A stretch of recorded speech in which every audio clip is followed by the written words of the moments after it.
Hi everyone! In this video I'm going to show you some of the most useful ways to select features in ArcGIS Pro. Selecting features is one of the most common GIS tasks, and ArcGIS Pro provides several tools to do it quickly and efficiently. First, let's look at manual selection.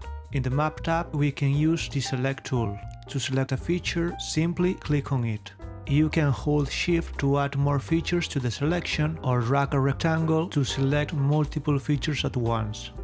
If you wanna clear the selection, go to Map, Selection, Clear. You can also make selections by rectangle, polygon or even circles. Now let's select features using an attribute query.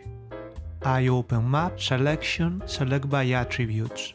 In this layer, I have a field called Type with values from 1 to 4. I select the layer, choose the type field and create a simple query, where type 1 is equal to 1.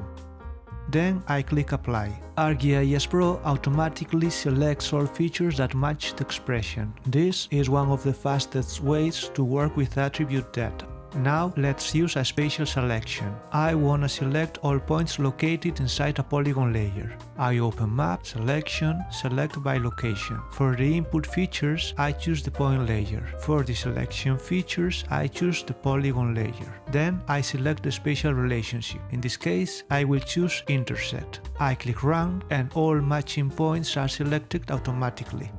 Let's look at one more example. I only want to select points located inside a location called Carnota. First, I select the Carnota polygon using Select by Attributes. Then I run Select by Location. I use the selected polygon as the selecting features and the point layer as the input layer. After running the tool, ArcGIS Pro selects only the points located inside Carnota.